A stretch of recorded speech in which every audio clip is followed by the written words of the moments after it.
It's Ellie here for A&R Factory, and I'm joined by the gorgeous Ruby Jean Rose, who has intoxicated audiences all over the world with her brand of indie folk. So, with that said, how are you, Ruby? I'm good, thanks. How are you, Ellie? I'm really good, thank you. It's been an awfully long day for us both, hasn't it? So I'm just so happy to be able to just sit down and chat with you because you've got an incredible backstory. So born in LA, raised in the UK, and then the last 6 years you've been bodding about in Germany. So talk to me about what you've been up to.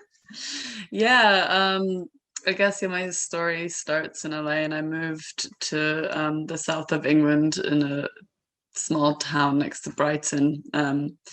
I started performing in Brighton and moved there as soon as I could. And then when I was, I think, about 21, I moved to Germany. And it wasn't long that I started busking. And then very quickly, I realized that I could just throw an amp in my suitcase and go anywhere. So I did for the last 4 years. I've just been running around Europe playing shows, performing on the streets, and obviously last year put a grinding halt to all of that. But it brought me back to Brighton to be near my family and to find some other work to tide me over. And I managed to record an EP in that time. So it's all been an interesting No, journey. you Yeah. do have some exciting things coming up for you. But with the busking, I always ask people this because I wonder, where does the confidence come from? That first time that you think, I'm going to go out and busk, people can be ruthless. Like nobody's ever going to, slag you off because you've got a gorgeous voice. But were you like worried about having the confidence to do it? Or is it just something that comes naturally? You're like, no, I know that I'm good and I'm just going to go for it.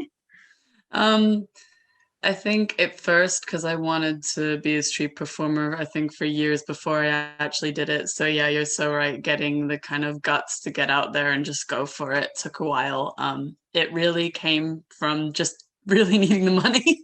um, it was yeah, basically I was skint and needed money fast. So I was like, okay, now's your time. You need to do this. You have no other choice. So that got me out there. And then I fell in love with the whole scene and realized, like, yes, people can be ruthless, and they are sometimes, but for the most part, they're not, which is a really Yeah. nice thing to find out. And most people are really lovely. And I met some of the best people I've ever met in my life on the But streets. So yeah.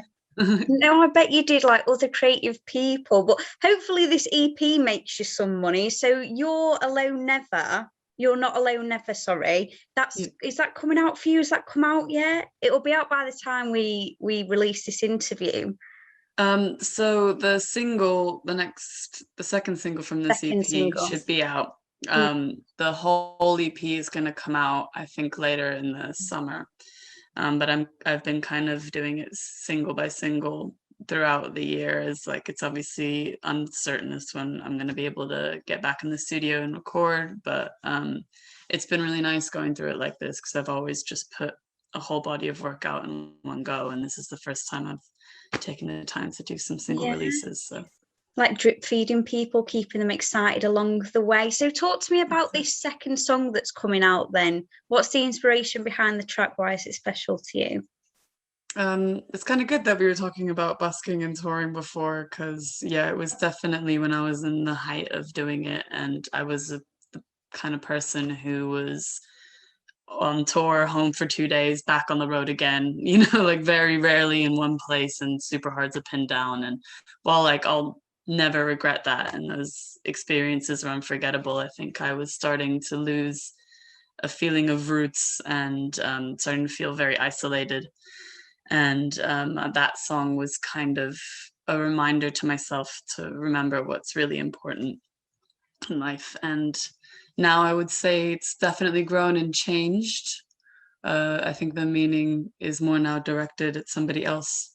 But I think I like it when songs do that. But Yeah. yeah, so it's kind of just to, yeah, to remind people what's a whole close to them. It's lovely. And one thing that struck me so much about you, I've spoken to quite a few people on this series, but your voice is completely angelic. Like it is so smooth and so gorgeous and silky, and it has kind of like an old timers tone to it. Do you know what I mean? Kind of like 90s, 40s, well, not cabaret, but I suppose cabaret used to mean a different thing, not karaoke like it does now. And it's just gorgeous. So could you always sing, or did you have to teach yourself how to sing? First of all, thank you so much. That's really sweet. I was one of those people who started in classical. So I started off as a cellist when I was 8, and then I moved on to guitar in my preteens. I was always super focused on the instrumental part and didn't really pay much attention to my voice. And it was actually kind of later in life that I realized, like, actually, this is what I put most of my emotion and playing into, and your voice is an instrument just like my guitar and my cello. So I took some singing lessons a couple of years ago, and I think I really started to feel the change, and that was when I started to use technique and control my voice, and that was actually super beneficial to me. So I think no matter where you are in your musical journey, you should always stop and maybe learn a little more. I can't believe you slept on your voice for so long. What were you playing at? Like you said, you've had so many brilliant experiences busking, but you've also been on the lineup at festivals, supported some big names. So do you have a particular highlight to date that's been like, wow, that was an extraordinary event that I'll never forget? Or do you not think it's happened yet, that one moment where you're like, wow? It's hard because I would say, like, I've definitely had a few like really key moments in my career that have stayed with me. Playing Red Rooster Festival in Suffolk was really something else. It was like in a little mini barn, and it was a proper folk festival. So just the audience was there to see folk. And I would also say playing at Hotel Cafe in Los Angeles was amazing. That's like such a beautiful, intimate venue, which heartbreakingly didn't survive the pandemic, but I know it's a real painful one because they were special. But I'm really happy I got to play there twice. And it's funny you mentioned Cabaret, because I used to run a cabaret night in Berlin with my music, and we had the dancers, and we were kind of taking a little nod to that sort of 1930s style, yeah, the way it used to be. And we did a really cool mini show as part of a burlesque night in this club called Wild at Heart, which was really great because I got to kind of just run on with these performers dancing next to me, and it was like really out there, and the place was packed. So it was one of those gigs you don't forget too quickly. Yeah, what an experience. I bet you felt like you were in Moulin Rouge, that film where they're all just like Christina Aguilera and stuff. Oh, brilliant. And to get people even more excited about you, Ruby, can you tell everybody what is coming up for you for the rest of the year? Obviously, we've got the EP, the full one coming out in summer. But what can people get excited about?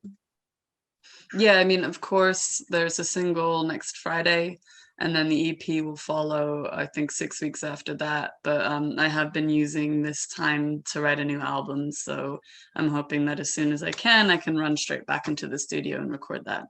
Oh, brilliant. And where can people find you if they want to find you on social media, website?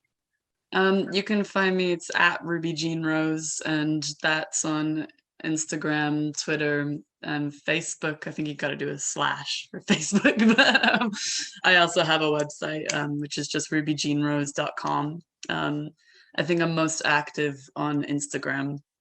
Yeah. So if you want to see me post things about my life and mostly going for runs, I'm super into running. Exciting. Well, I'll come and start your running posts over the weekend, but have an amazing have an amazing rest of your night. Thank you. You too.